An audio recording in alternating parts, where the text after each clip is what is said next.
Muito bem-vindos aqui é o Paul das cores do Brasil hoje, porque eu tô de amarelo e minha parede tá verde, um verde bem lindo, então tá um belo contraste. E eu vou falar do que eu aprendi durante essa viagem. Eu viajei 20 dias na França e assim, fazia um ano que eu não tinha ido para a França e dessa vez eu fui com o intuito de romper um pouco com o Brasil mentalmente, porque eu me envolvi muito com a França, eu fiz muito stand-up em francês e eu vou fazer esse vídeo para explicar e tentar analisar o que essa viagem mudou para mim em questão de perspectivas. Então, bem-vindo aqui, pode se inscrever, pode curtir o vídeo, mas vamos direto ao assunto. Eu fui para ver a família, né? Eu fui 10 dias só e depois com a Lu, a mãe das minhas meninas, que veio 10 dias também. Fui sem as meninas, fui mais para... Eu gosto de viajar com as minhas filhas, mas eu gosto de viajar sem também, porque dá uma viagem mais leve, sabe? Dá uma aliviada um pouco, porque não precisa de tantas malas, não precisa de tanta organização também.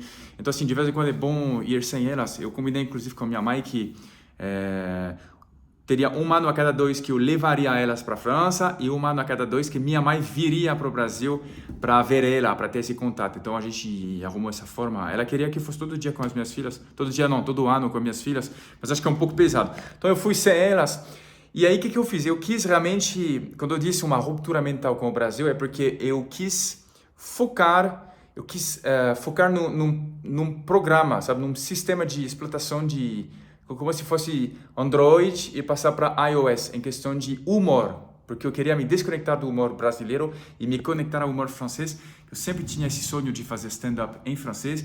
Eu estava pensando, inclusive, na ideia de fazer talvez um show solo um dia em francês. E por isso eu quis me desafiar, eu quis subir no palco umas 20 vezes para fazer participações de shows em francês. Isso foi a prioridade da minha viagem, o que eu mais fiz. Todo dia quase eu estava nos bares, nos clubes de comédia. E aí eu ia lá pedindo, por favor, eu poderia fazer 5 minutos em shows de elenco, sabe? Então foi muito interessante, sabe? Eu acabei escrevendo um textinho em francês que é engraçado e que dava certo nos palcos, falando um pouco sobre o fato que agora eu conquistei uma carreira no Brasil e que eu estou de volta para o meu país, mas que eu também me sinto estrangeiro. Que meu nome também soa muito melhor com a pronúncia brasileira do que francesa, então isso ajuda. Fiz bastante autoironia, assim. Mas assim, eu criei um Instagram em francês, Paul Cabanes, _FR, para quem fala francês e tem interesse em ver um pouco do que eu fiz. Mas eu acho que eu não vou alimentar muito essa questão de stand-up, porque justamente o que eu percebi, e aí foi bem interessante, é que eu consigo ser engraçado em francês. Eu consigo ser engraçado em francês porque a piada é a mesma piada em qualquer lugar do mundo. Digo, o mecanismo da piada, a construção da piada, sabe? É igual. Então, isso, assim, não é uma grande dificuldade. Agora, o que eu percebi é que, de fato, o interessante quando você sobe num palco é ter uma coisa para dizer. É sentir que você tem uma mensagem a transmitir, você tem um peso nas suas palavras, você tem uma visão do mundo diferente.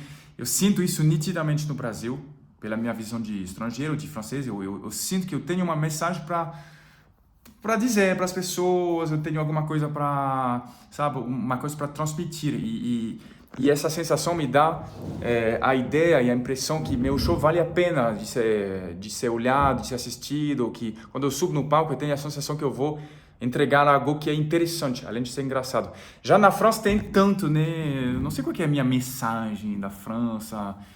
Sou francês na França, sabe? Eu faria piada sobre assuntos um pouco mais fúteis. A não ser que eu tenha uma pegada de, sei lá, o cara que volta para a França e redescobre um país muito diferente. Mas assim, o que eu percebi é que a minha sensação no palco era diferente. E também tem que falar a verdade, o fato que agora eu conquistei uma certa notoriedade no Brasil ajuda muito também, porque quem vem me ver nos shows são vocês, são pessoas que me conhecem, que estão querendo ver o show, tem uma certa aura artística que eu sinto quando eu estou no palco, e obviamente eu não sinto isso na França, porque não sou conhecido na França. Então, isso me levou a pensar que talvez não vou investir numa carreira de stand-up na França, talvez não seja meu caminho. E até porque teve um outro problema que eu vou falar, é que como eu me conectei durante esse tempo todo ao humor francês, que querendo ou não é muito diferente do humor brasileiro, eu expliquei que o mecanismo da piada é igual, mas as referências não tem nada a ver, aí já é muito diferente. E aí o que eu percebi é que eu me desconectei um pouco do senso de humor brasileiro. E quando eu cheguei aqui, durante uns 10 dias, eu tive um síndrome de impostor. Voltei dia 20 de julho. E até pelo menos o início de agosto, eu sentia que, sei lá, eu não... Eu estava num figurino que não era eu, que não me pertencia. Foi muito curioso essa experiência. Primeira vez da minha carreira que acontece. E eu não estava conectado, não estava conseguindo ter o senso de humor que eu tenho frequentemente. Inclusive, isso você viu bastante no podcast que eu fiz com o chefe Jacan, que minhas piadas eram muito fora de tempo, de timing. E foi triste que esse podcast acontecesse logo em seguida da minha volta da viagem. Mas, enfim, eu percebi que ou eu foco no stand-up brasileiro ou eu foco no stand-up francês. Fazer os dois ao mesmo tempo é muito difícil. Por exemplo, o Rafi Bastos é um comediante brasileiro que está estourando nos Estados Unidos. Tudo bem, mas ele mora lá. Então, a prioridade, o foco dele é lá. Ele não continua a investir no senso de humor brasileiro e o stand-up brasileiro. Por isso que ele consegue. E já no meu caso, não tem muito como morar aqui, focar no stand-up brasileiro e ao mesmo tempo fazer isso lá. Então isso realmente é uma coisa que eu percebi nitidamente. Eu vou ter que escolher, e obviamente para mim faz mais sentido escolher uma carreira artística de humor no Brasil, porque eu já conquistei muita coisa aqui, já conquistei um espaço mediático, uma visibilidade. E também, como eu expliquei, né, tem o fato que aqui eu tenho uma visão diferente, então atrai também as pessoas, porque através do que eu falo, as pessoas têm uma certa originalidade aí. Coisa que talvez só eu vejo porque eu sou estrangeiro. Então, acho que é isso. Foi muito interessante ir para a França para perceber isso, que a longo prazo não tem muito plano de carreira artística lá. Me senti realmente bem deslocado quando eu voltei ao Brasil. Eu acho que a próxima vez que eu irei para a França, eu acho que eu vou continuar, talvez, me conectar mais à cultura brasileira. Consumir mais conteúdo na internet, porque esses 20 dias foram um pouco difíceis. Agora estou retomando o ritmo e tal, mas foi um pouco difícil. E uma outra coisa que eu percebi é que o europeu, de fato, ele tem, e o francês mais ainda, um lado legal e tal, um lado que por exemplo, é organizado, essa coisa de pontualidade. Tem bastante coisa que eu gosto. Uma certa consciência social, falo disso às vezes. Mas, assim, o que falta um pouco é o sal mesmo, o charme, essa malemolência no dia a dia. Uma coisa que eu falo sempre é que o brasileiro é muito brincalhão, então tem esse senso de humor permanente na boca de todo mundo. Seja o atendente do bar até a cabeleireira, não importa nem o gênero, as mulheres também têm um senso de humor muito bom aqui no Brasil. Isso falta um pouco, as pessoas são mais sérias, falta um pouco esse aspecto brincalhão na França. E agora que eu estou no Brasil há 8 anos, eu percebo nitidamente isso. É muito curioso, realmente eu vejo isso com muita clareza, que o pessoal lá se preocupa um pouco mais em fazer as coisas de maneira certinha e tudo mais, e para quem gosta de humor e de leveza, a França não é exatamente o melhor país. Então eu percebi também isso, foi interessante também perceber isso. A longo prazo eu continuo pensando que eu vou viver no Brasil, é pelo menos o que eu acho hoje, né? Eu realmente gosto dessa leveza brasileira e do Brasil, apesar de todos os problemas que o Brasil pode ter. Então foi bastante legal. E eu percebi também que lá é muito quente também. É uma coisa que no verão, que agora eu só tenho ido no verão. Eu fui em 2022, era verão, fui em 2018. Era mó verão também, e não tem ar-condicionado, é uma coisa que é insuportável. E ainda bem que agora eu levei, e isso vai ser um bom gancho para fazer minha publi, essas camisetas, que os tecidos de vocês são muito mais adequados ao calor do que os nossos.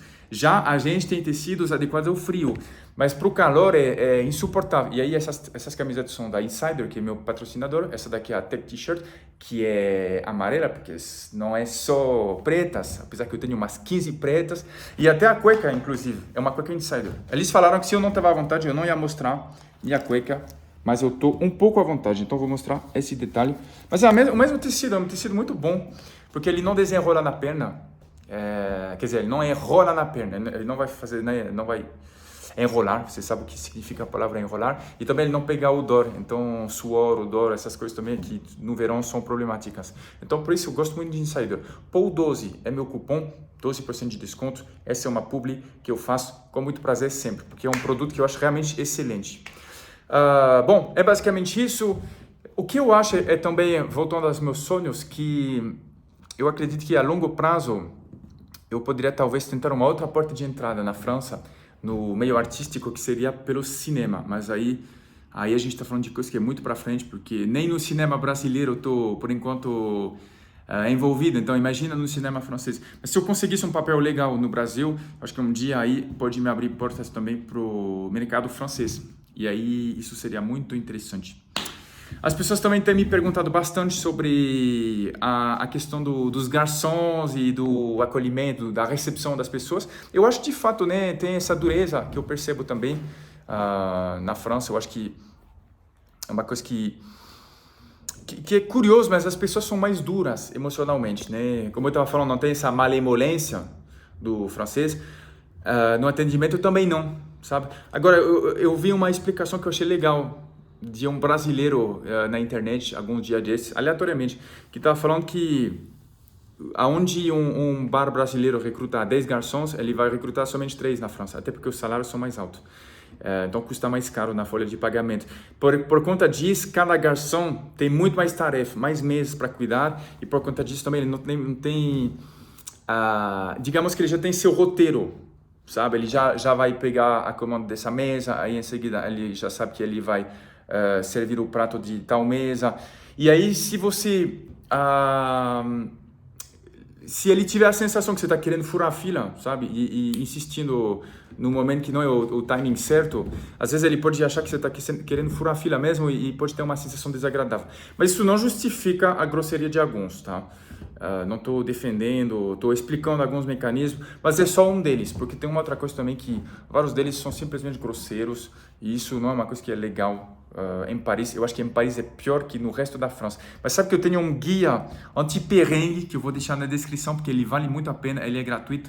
São 3 vídeos de 10 a 15 minutos para você saber o que fazer em Paris, onde comer e onde ficar. Então é um guia para você se você tiver interesse em visitar essa cidade.